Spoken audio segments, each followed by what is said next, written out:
Assalamu alaikum wa rahmatullahi wa barakatuhu.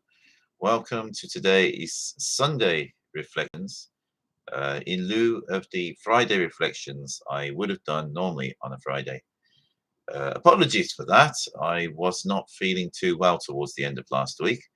And alhamdulillah, by the grace and praise to Allah, I'm feeling a whole lot better now. So I thought what I'll do is I will do the reflections I would have done on Friday, today, on Sunday.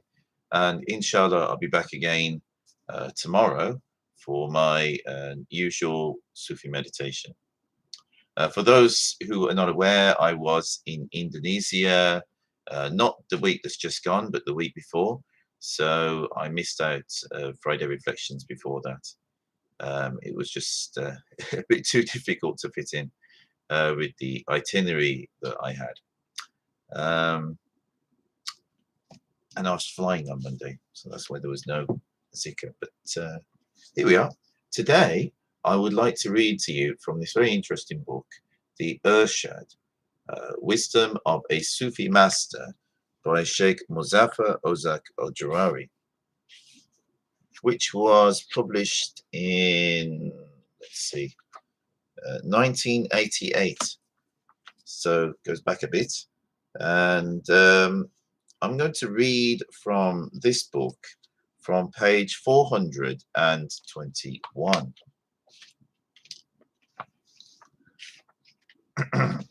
Bismillahirrahmanirrahim.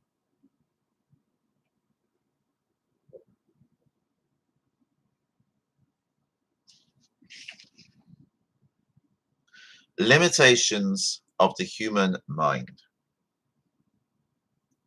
The mind is very necessary. Indeed, divine obligations apply only to people with minds.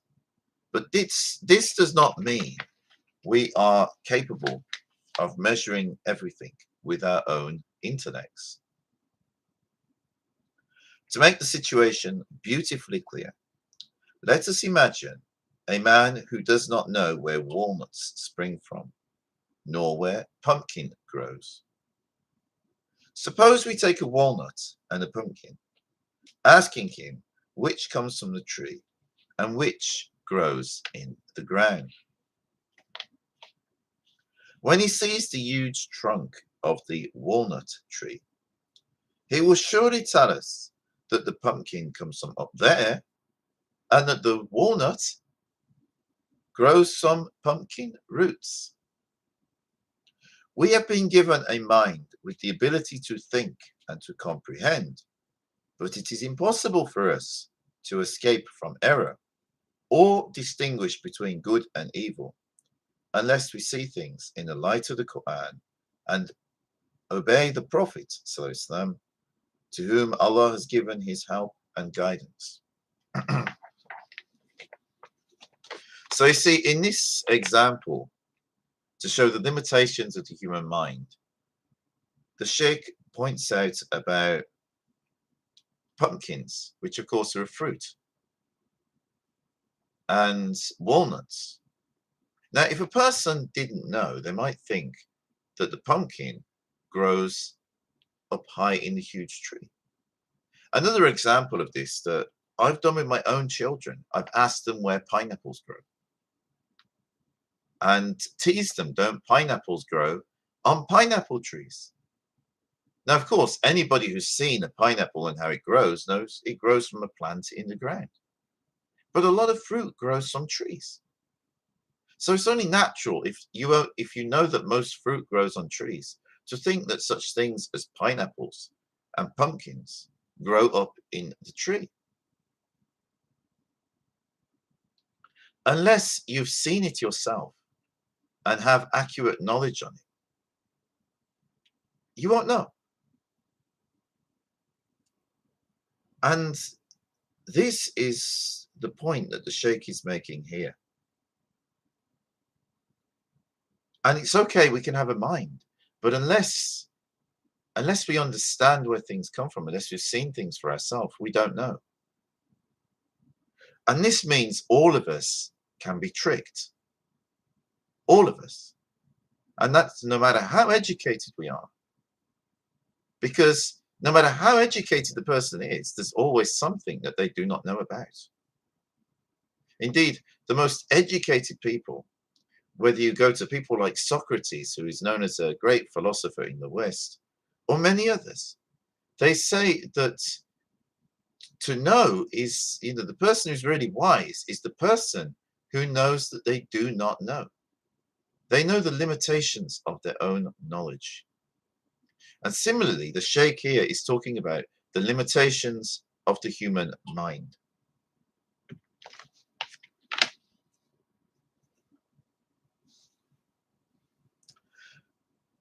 And he mentioned about the revelation of the Holy Quran and the Prophet ﷺ.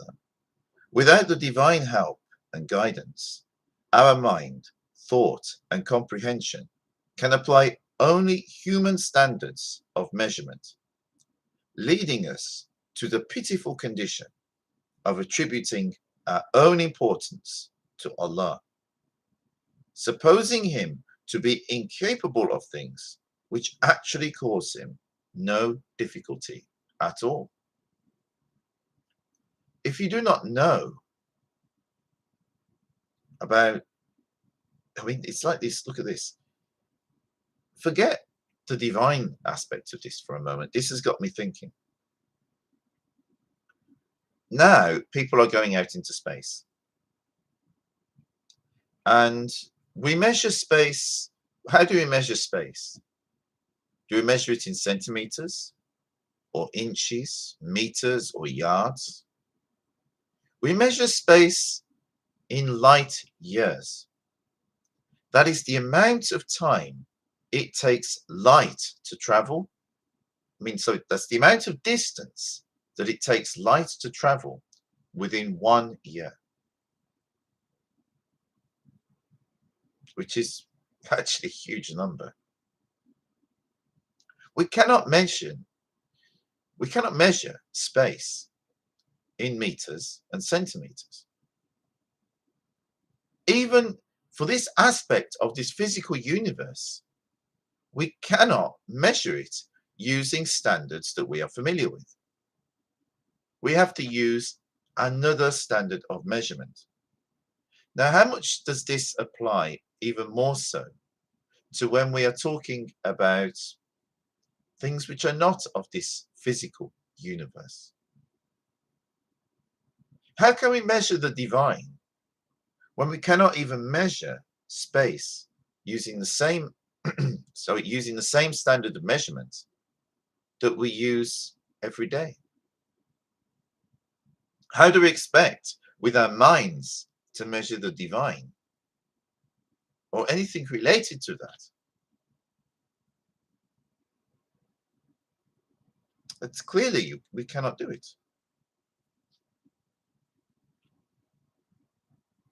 And if we try, then as the Sheikh points out here, we will make the mistake of attributing things, attributing our own weakness to the Creator. Now, how vast this universe is, with all of the galaxies and planets and stars and billions upon billions. We believe in the Creator and believe that He created all of that. How can the Creator who created all of that not be capable of some much smaller things?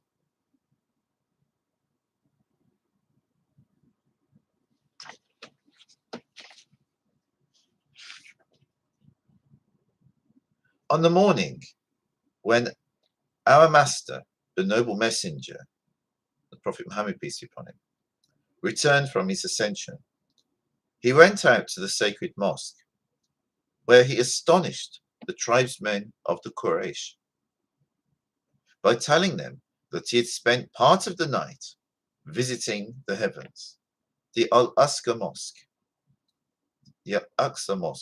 paradise and hell, the throne and the pedestal, and that he had held 90,000 conversations with the Lord of the worlds. Some of them looked at one another, saying, "How could this be?" Another set of people found this very much to their liking, for they realized that these, to their minds, impossible reports would put off many of those who were hesitating on the brink of faith. In fact, these very people did turn away from Islam and faith and reverted to unbelief, saying, "Such things are impossible." If our Master had told the people of Quraysh that the ascension had happened to him in a dream, they would hardly refuse to accept it as such. They could not have said, "You are incapable of having a dream like that. Any of us can wander the heavens in a dream.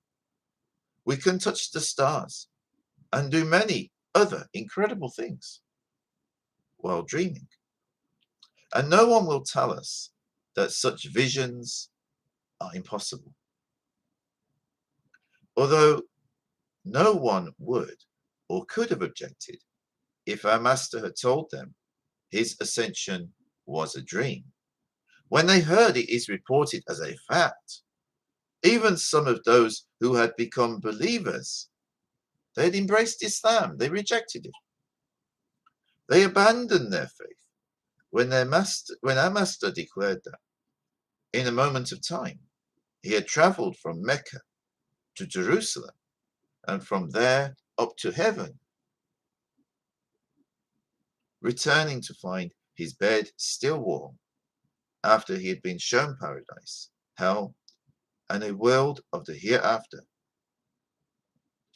and everything that was to be until the resurrection. Quite clearly, what they refused to accept was our Master's statement that he had made this journey both in the spirit and in the flesh. Whoever obeys the messenger thereby obeys Allah. It's in the Quran, Surah 4, Ayah 80. They neither believed nor obeyed the Prophet's noble words, but preferred to advance their own false notions. Do not try to measure the divine power with your own inadequate scales, for that is what Abu Jahl did. When he heard the report of the Prophet's ascension, he said, "O Muhammad, this can only be something you dreamt." When our Master replied, "No, I travelled bodily," Abu Jahl asked him to stand up. Then he said, "Now lift 1 foot off the ground." When the messenger, on him be peace, had done this, Abu Jahl said, "Now lift the other foot off the ground." The unbeliever who was impudently daring to measure the power of God by the standard of his own feeble intellect was happy to receive the answer he expected. "I shall fall, Abu Jahl." "Well," said Abu Jahl, "since you cannot lift both feet off the ground and stand even a few inches above the earth, how could you travel from here to Jerusalem and ascend from there into the heavens?" Our Master calmly replied, "O Abu Jahl, I did not go by myself. My Lord transported me." As soon as the Arab polytheists heard these words of the messenger, on him be peace, they said, "In that case, describe what the Aqsa Mosque was like." Some of them had even been there. They thought Muhammad, on him be peace, would not be able to describe it accurately. When the polytheists made this request, the Lord at once presented the form of the Al-Aqsa Mosque before the eyes of the glorious messenger. Our master looked at it and began to give a detailed description of the temple in Jerusalem. The unbelievers could find no fault with the description he gave, but they continued in their obstinacy, saying, "Yes, you have described the Al-Aqsa Mosque. Now let us see if you can tell us about the caravan, which is on the way here. That's more important to us." After all, you could just be repeating a description of the Aqsa Mosque you had heard from others. Our caravan is traveling the way you claim to have gone and come back by. If you are a prophet, tell us about this caravan of ours. The fact that our messenger had not gone to Jerusalem previously was proof of his ascension. Nevertheless, he also told them about the caravan. "Yes," he said, "I did encounter such a caravan. It was at a place called Roha. They had lost one of their camels and were looking for it. There was water on top of their luggage, and I took a drink from it, then put it back in its container." The unbelievers were astonished. "This is another proof. Let us inquire about it," they said. Next, they wanted to know how many camels and how many people there were in the caravan. This time, by leave of the Exalted One, the caravan was incarnated before the very eyes of the most noble messenger.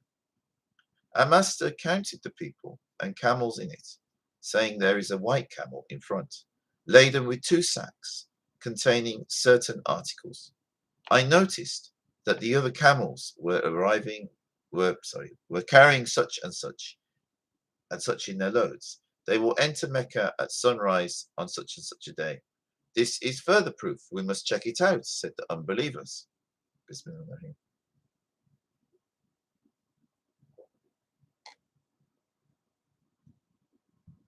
So you see, the Prophet Muhammad Sallallahu actually could describe the temple in Jerusalem, which Muslims later called the Al-Aqsa Mosque, and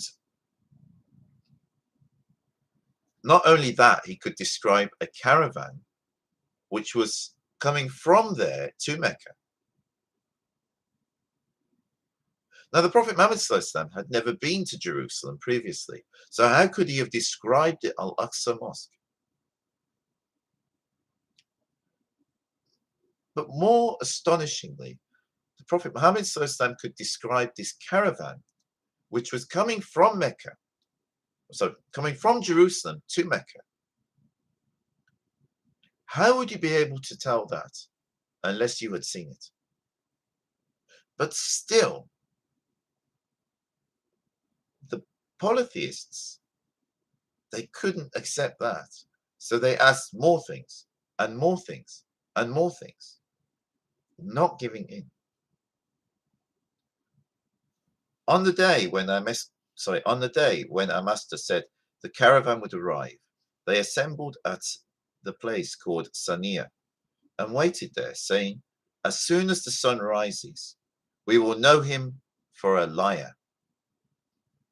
But just as one of the unbelievers who had gone out to meet the caravan yelled out, "The sun is rising," another cried, "Here comes the caravan." At the head of the caravan, as our master had said, there appeared a white camel loaded with 2 sacks. All the people and goods in the caravan corresponded exactly to the description given by the messenger of Allah, on whom be peace. But even when they saw this and accepted the facts, they still could not believe. Although they had verified the truth of everything that the Prophet Muhammad had said, they declared, "This is plain sorcery. Muhammad is a sorcerer." They could not accept that the miracles they had seen were from the might and power of Allah subhanahu wa ta'ala.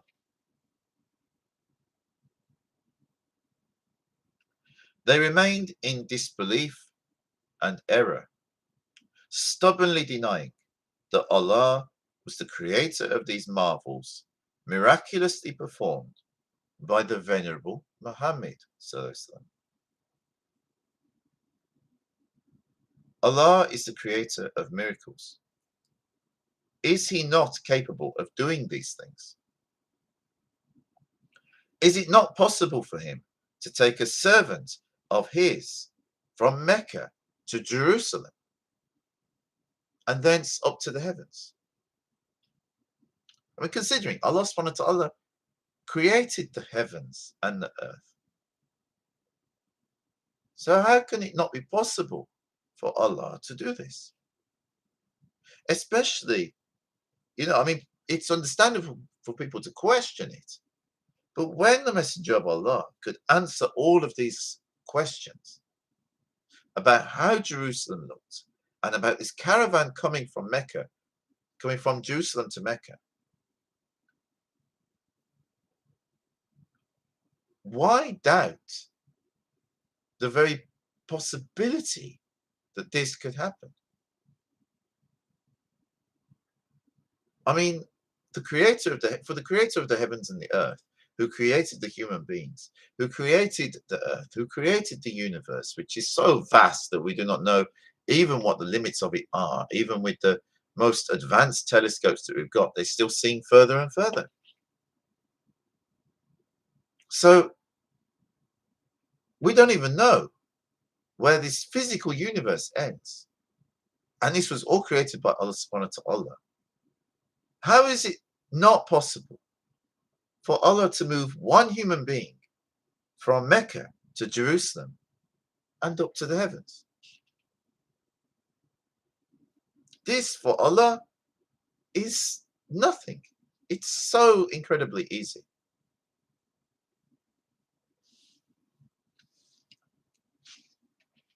After the story had gone around, Abu Jahl noticed that many people were renouncing their faith.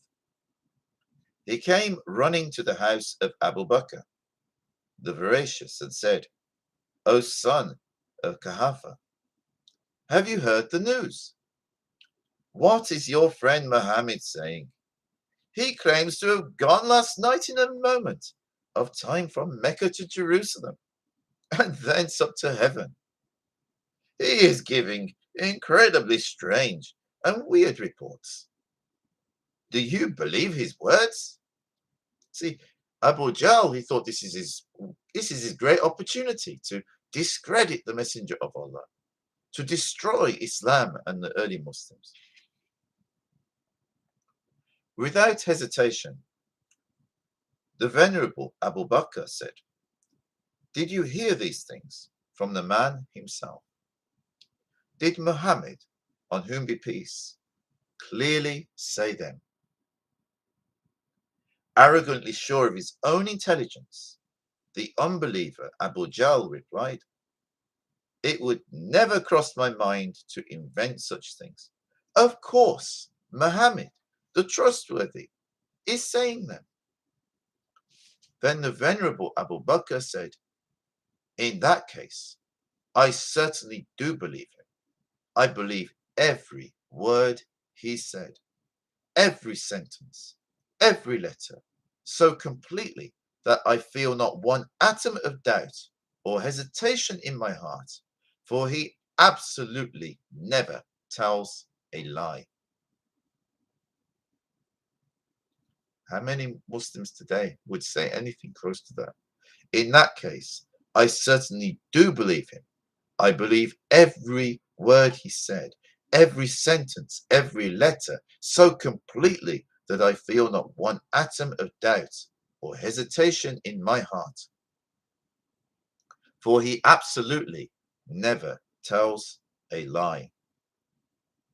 So did the Venerable Abu Bakr, the veracious, prove his veracity, his faith, and belief in God's messenger. This is why the noble Lord of all worlds conferred upon him the title of veracious and proclaimed his veracity, his truthfulness in the clear Quran until the day of resurrection. Bismillah.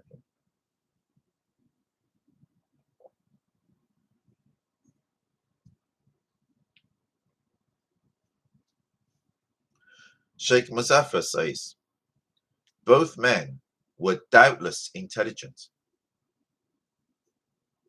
For Abu Jahl, reasoning within his own mental framework, it was only normal to dismiss such happenings as impossible.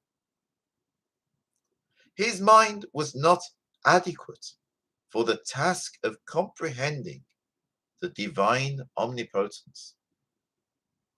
See, for Abu Jahl, he was a clever man, but this was just way outside of anything that he had ever encountered before. Abu Jahl, he thought about it and he questioned it. He was being logical. Now, within Islam, within Islamic jurisprudence, there is a big place for logic.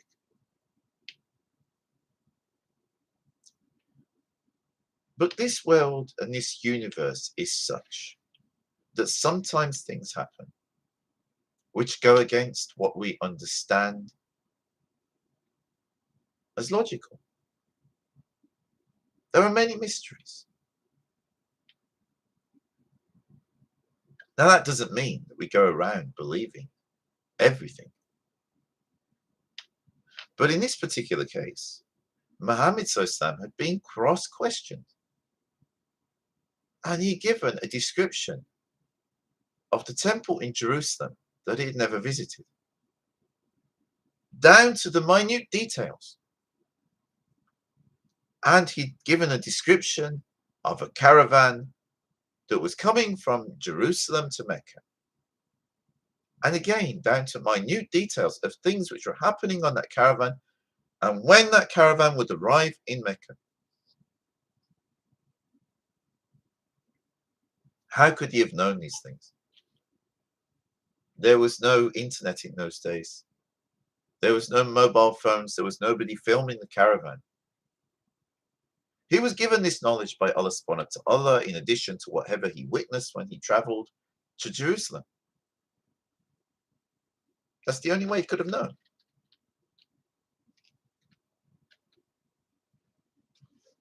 But for Abu Jahl, this was just like, he'd never experienced anything like that. So he couldn't accept it.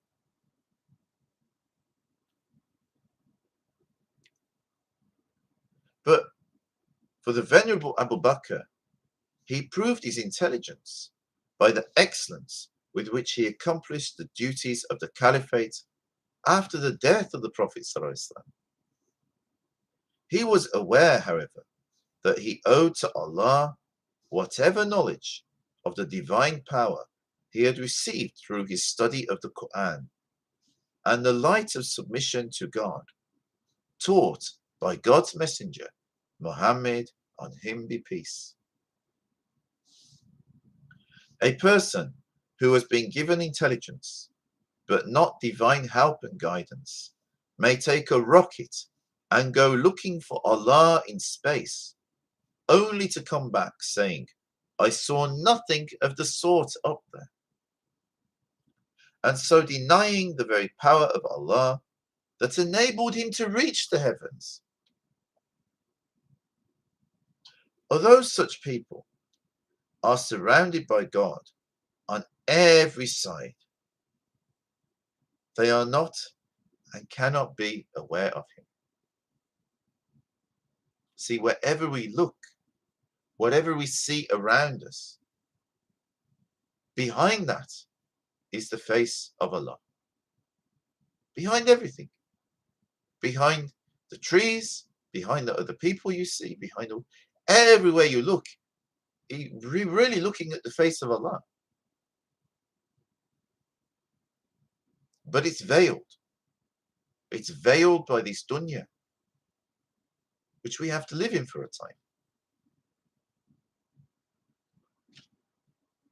If you're aware of this, this is what taqwa really is.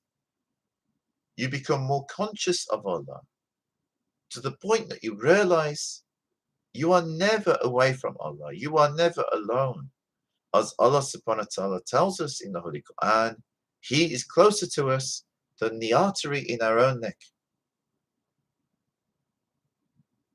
He is closer to us than that.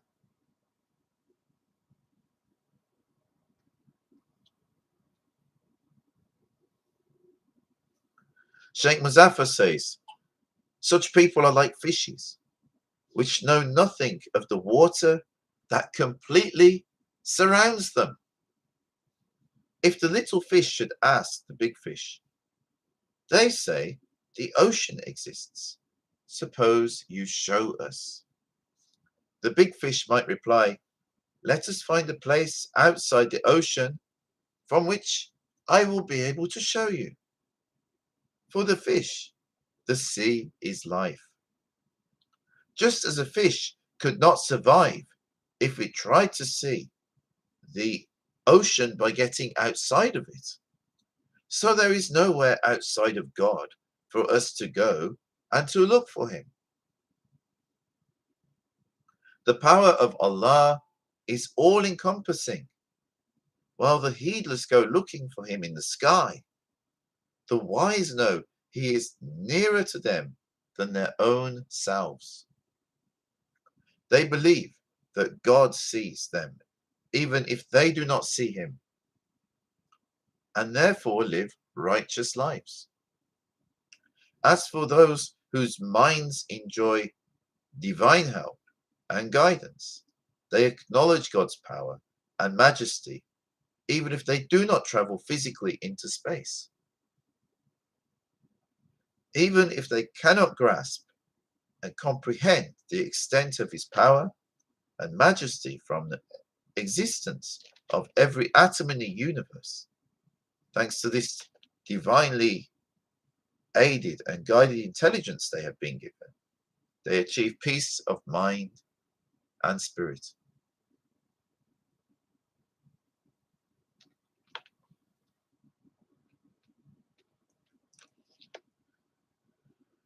SubhanAllah. I hope you found that interesting, and it is worth thinking about. I mean, the fish in the sea. I mean, what an analogy. I mean, all around us every day, we are actually in an ocean of air. How many people think about that? You think there's nothing there. But there is.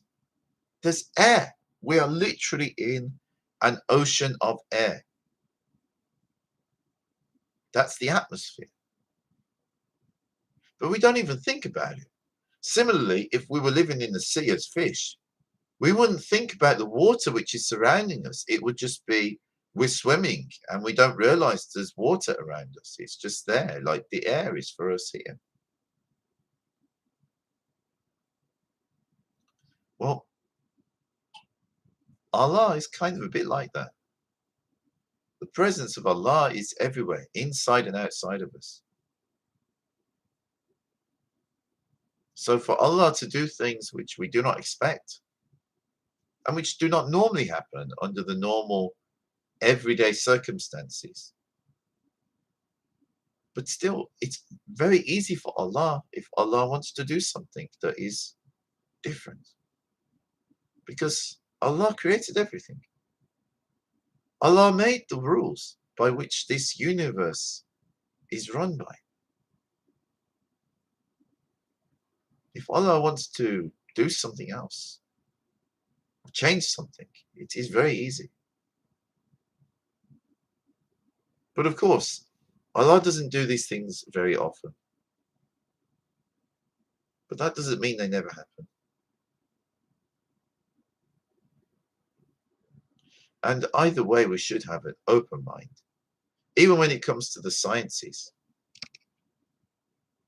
what we understand of the science of physics today is quite different from what we understood of the science of physics 50 years ago. It's moved on.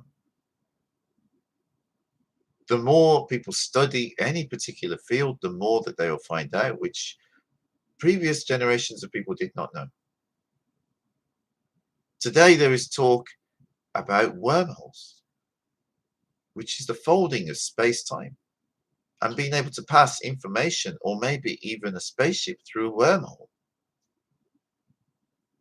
so that we will be able to travel vast distances in the universe, which otherwise would be very difficult, if not impossible, because it would require going faster than the speed of light. But if you go through a wormhole, you don't have to go faster than the speed of light. And yet the end result would be as if you had. See, science is making these advancements, but all science is doing is discovering what's already there. And science is an ongoing process. Science is always researching. So what science is saying is impossible today, in 20 years' time, the scientists might be saying is quite normal and we know all about it, and it's very possible. I mean, today we have these cell phones, which, like, I'm talking to you on one, and we can have this conversation. I've got people who have tuned into this from Indonesia, on the other side of the world. And I'm sitting here in Birmingham, in Britain. This is easy today. But when I was a child, if someone told you about this, you would think this was science fiction. It was not easy then, especially not on a little handheld device like this. It was just impossible. But it's not impossible anymore. Well, this is what we've been able to achieve. But for Allah, this is child's play. It's so easy. May Allah guide us all and forgive us for our own weaknesses. And do be aware of the limitations of the human mind. But at the same time, don't let that stop you from studying the sciences and being logical in most things, because for most things, these are very useful tools. But it's just to be aware that even the most useful tools have their limitations. Wish you all the very best. And if you're in the UK, have a very good evening. And wherever you are in the world, Assalamu alaikum wa rahmatullahi wa barakatuh. For those who are interested, I'll be back again tomorrow evening for my weekly weekly sohbet and Sufi meditation at the University of Birmingham, and also online. So if you're in Birmingham, you're welcome to join me. It's about 5 p.m. And if not, then you're welcome to join me online. All the very best. Ta-ra.